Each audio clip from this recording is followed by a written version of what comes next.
और रियो में I think मेरी ज़िंदगी का सबसे क्रेज़ी पार्टी मैंने देखा है।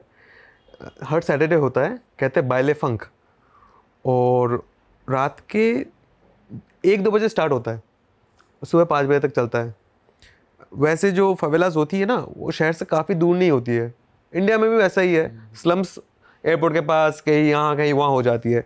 तो इनफैक्ट ब्राज़ील में तो ज़्यादातर फवेलास में मेट्रो, मतलब उन फवेला के नाम पे मेट्रो स्टेशन भी है, लोग मेट्रो से उतर के फवेला चले जाते हैं। तो रात को मैं हॉस्टल के 2-3 लोगों के साथ उबर लेके गया, पहुंचा पार्टी में, और भाई साहब बच्चे बच्चे 17-16 के साल के, सबके आंखें लाल पीले, अलग अलग हाथ में सुई लेके घूम रहे हैं। हम लोग जो विसर्जन में स्पीकर बजाते हैं ना, 10x, और नैरो गलियाँ है अपने, पूरा म्यूज़िक चल रहा है ज़ोर से, सब दारू पी रहे हैं, डांस कर रहे हैं, पर सबके हाथ में है बड़ी बड़ी गन्स। मतलब शॉटगन से लेके ग्रेनेड से लेके बजूका भी मैंने देखा है। मैंने पूछा भाई बजूका क्या क्या कर रहे हो? सही बात है। भाई पुलिस वहाँ पे ना, अमेरिकाज में हेलीकॉप्टर पुलिस बहुत कॉमन चीज़ है। पुलिस आके रेड मारेंगे, पुलिस को उड़ा देंगे, तो बजूका रेडी है। और बच्चे बच्चे हाथ में ले बजूला के डांस कर रहे हैं। वहाँ डर नहीं लगा भाई किसी से गलती से फायर हो जाए? पार्टी चल रही है, कोई मजे मजे में हो। नहीं, मजे मजे में फायर नहीं करते हैं, क्योंकि मजे मजे में फायर करेंगे तो केओस हो जाएगा, तो वैसे होता नहीं है। बट डर इसी बात का है, किसी ने अगर मेरे को देख लिया फ़ोटो लेते हुए, तो शायद मैं यहाँ पे नहीं बैठा होता। मतलब फ़ोटो वीडियो इतना लेना ज्यादा स्ट्रिक्ट है कि बिल्कुल ही नहीं है अलाउड भाई? एकदम ही नहीं है। अच्छा। हम लोग जितने जन गए और मेरे जितने दोस्त गए, किसी के पास वहाँ का फ़ोटो नहीं है। कैसा है, मान लो हम तीनों खड़े ऐसे खुद का सेल्फी ले लिया, चीज़ का एक फ़ोटो वीडियो इंटरनेट पे है ही नहीं, होगा भी तो बहुत ब्लर्ड कुछ। आप सर्च करोगे हुसैन बाइले फंक, आपको अच्छा कुछ क्वालिटी मिलेगा ही नहीं। बहुत ही डेंजरस है, क्योंकि है ही इतना स्ट्रिक्ट एरिया। और वैसे सेफ है, लड़कियों के लिए थोड़ा अनसेफ कहते हैं कभी कभी। कहते हैं कि कोई गैंगस्टर अगर किसी लड़की को पसंद कर लिया वहाँ पे, even if they are tourist, तो लड़की को गैंगस्टर्स के साथ दोस्ती करनी पड़ेगी। बट मैं तो अच्छे से मज़े करके आ गया। और पब्लिक ट्रांसपोर्ट दिन में कहीं भी घूमना फिरना सेफ है सब? पब्लिक ट्रांसपोर्ट सेफ है, स्ट्रीट सेफ है, आप स्ट्रीट वॉकिंग सेफ निकल है, सकते हो? दिन में सेफ है। बस सनसेट के बाद आप उबर प्रेफर करो। मेट्रो तक ठीक है, पर मेट्रो स्टेशन से उबर बुला लो या फिर बाइक टैक्सी बुला लो और चले जाओ। कैजुअली वॉक करोगे अगर ब्राज़ील में, तो हाई चांसेस है कि आप लुट जाओगे। मेरे साथ हुआ नहीं है, बट मेरे काफ़ी सारे लोगों के साथ हुआ है कि मैं पार्टी छोड़ा और आधे घंटे बाद उन्होंने छोड़ा और वो लुट गए। और बहुत सारे सेफ एरियाज़ हैं, डजेंट मैटर, सब सेम है।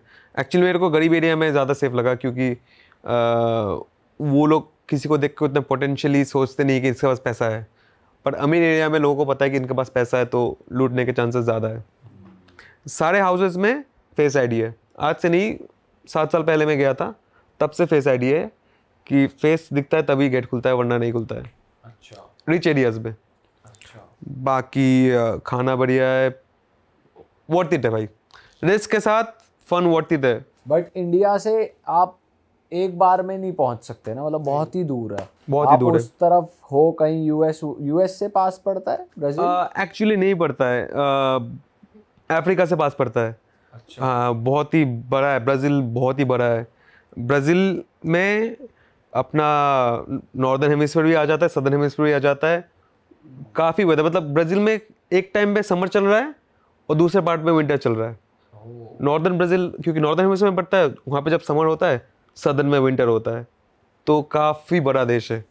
रशिया ऐसे बड़ा देश है बट चौड़ा है, ये लंबा है, तो अलग अलग वेदर्स मिलते रहते हैं यहाँ पे। और आप अमेज़न के जंगलों में जहाँ थे, वो ब्राज़ील के ही जंगल थे अमेज़न वाले, या फिर वो? नहीं, अमेज़न तो 5-6 कंट्रीज में डिवाइडेड है, और उसमें जो अमेज़न नदी है, लोग कहते हैं दुनिया की सबसे लंबी नदी है, नाइल कहते हैं, अमेज़न कहते हैं।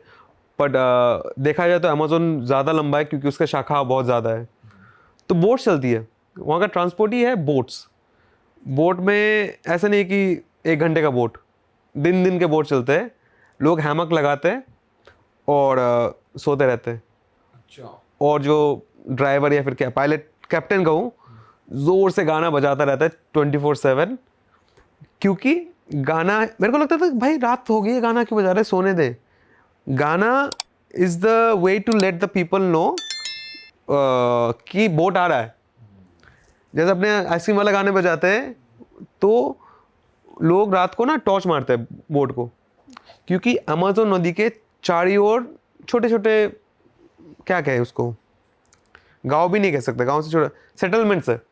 तो उनको अगर कहीं जाना होता है तो बड़े बड़े बोट्स को टॉर्च मारते हैं, बोट किनारे लगाते हैं, लोग लोडिंग अनलोडिंग करते हैं, तभी 24/7 जोर जोर से गाना बजता रहता है। अच्छा। और मैंने किया था एक ट्राई बॉर्डर सिटी आता है कोलंबिया, पेरू और ब्राज़ील, लेटिसिया के नाम से। तो वहाँ से बोट चलती है ब्राज़ील के बड़े सिटी मनाउस के लिए 5 दिन की, और पेरू के सिटी इक्विटोस के लिए। तो मैंने वो किया था 2 दिन का, और काफ़ी क्रेजी एक्सपीरियंस था। वैसे तो ब्राज़ील वाले साइड ज़्यादा लंबा है, ज़्यादा डेंजरस है, पर पेरू वाला साइड ज़्यादा इंटरेस्टिंग है, पेरू इक्वेडर वाले, क्योंकि मेरे को पता ही नहीं था ये चीज़। बोट लिया मैंने, बहुत सस्ता बोट था, 2000 रुपये का, और आपको हैमक खुद का खरीदना पड़ेगा, वो 500-600 रुपये मिल जाते हैं। मैंने हैमक लगाया, तो आपको जैसे बताया बोट चलती रहती है, कभी कभी रैंडम किनारे में रुक जाती है, लोडिंग अनलोडिंग चलता रहता है। रात को मेरे पास कैप्टन आता है, दे भाई $50 दे। मैंने बोला क्या चीज़ के, तेरे पास तो पासपोर्ट नहीं होगा ना? बोला मेरे पास पासपोर्ट है। तू इंडिया से है ना? मैंने बोला हाँ। तू डंकी वाला नहीं है? मैंने बोला नहीं, मेरे पास तो वीज़ा है। पक्का दिखा एक बार। देख भाई पुलिस आके फिर मैं मदद नहीं कर सकता, अभी दे दे, मैं तेरे को अंदर छुपा देता हूँ। मैंने बोला भग। पुलिस आया, चेक किया, और एक्चुअली कुछ नॉन इंडियंस थे दूसरे कंट्रीज से जो छुपे थे, फिर बाहर आ गए। तो काफ़ी डंकी रूट है वो। अच्छा। चलो इसका तो मेरे को थोड़ा आइडिया था। नेक्स्ट दिन क्या हुआ, एक रैंडम गांव पे, जो रैंडम गांव पे बस ये बोट रुकती है, कभी कभी आधा घंटा 1 घंटा, मेरे को कभी कैप्टन बाहर जाने नहीं दिया। पहले लगता था कि खो जाएगा तो इस पर रिस्पॉन्सिबिलिटी होगा, मिसिंग हो जाएगा, तो इसलिए मना कर रहा है। उससे मना करता। तो मेरे को लगा कि हो सकता है। एक जगह पे 2 घंटे से रुका था, लोडिंग चल रही थी। मैं गया, उसने ना सायरन बजा दिया, टैन। सायरन का मतलब अभी बोट छूटने वाला है। मैं वापस गया, छूटेगा नहीं, बस तेरे को बुलाने के लिए किया था। मैंने क्या अजीब है। फिर ना मैं बोर हो गया, मैंने क्या किया, अपना ड्रोन निकाला, ड्रोन लेके, क्योंकि अभी बोट स्टैग्नेंट है तो शॉट्स ले सकते हैं। जब मैंने ड्रोन उड़ाना शुरू किया, बोट के सारे लोग मेरे को घूरने लगे, कैप्टन से लेके हर कोई। और मेरे को लगा, पता है शायद गांव वाले कभी ड्रोन नहीं देखे होंगे जैसे अपने यहाँ पे करते हैं बच्चे। मैं मस्त मज़े में ड्रोन उड़ा के वापस आया। फिर एक लड़की आई मेरे पास, आके बोलती है कि व्हाट यू डू, क्या करते हो, ड्रोन क्यों उड़ा रहे हो?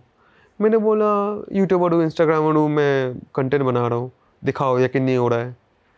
तो सारी बातें स्पेनिश में चल रही थी, तो मैंने दिखाया। फिर वो जाके सबको बोलता अरे ये यूट्यूबर है। फिर सब शांत हो गए, रिलैक्स हो गए, नॉर्मल हो गया। फिर मेरे को समझ में नहीं आया क्या हो रहा है। फिर बोट चालू हुआ, सनसेट का टाइम था, वो लड़की बैठी हुई थी, मैं उसके पास गया, हाय हेलो बातचीत करने। फिर मैंने पूछा यार सब डर क्यों रहे थे मेरे से, और यूट्यूबर सुन के सब चिल्ड हो गए। अरे कुछ नहीं, हम लोग को लगा कि तुम यूएस के या फिर इंटरपोल के ड्रग डिपार्टमेंट से हो। अबे यार। बोले हाँ, फिर क्या हुआ, मैं होता तो क्या होता? नहीं ऐसा बहुत कॉमन है कि ड्रोन शॉट्स आते हैं, फिर आएगा अपना हेलीकॉप्टर, सारा एरिया जला देगा। मैंने बोला क्यों जलाओगे? अरे ये सारा एरिया कोकेन फार्म है ना। मैंने बोला है, कोकेन फार्म था? मैंने तो लगा तभी वो क्या कहते हैं कैप्टन मेरे को बाहर जाने से जाने मना कर रहा था। था। कोकेन फार्म है? फिर मैंने बोला तुमको कैसे पता? अरे मैं ही तो 20 किलो लेके जा रहा हूँ अभी।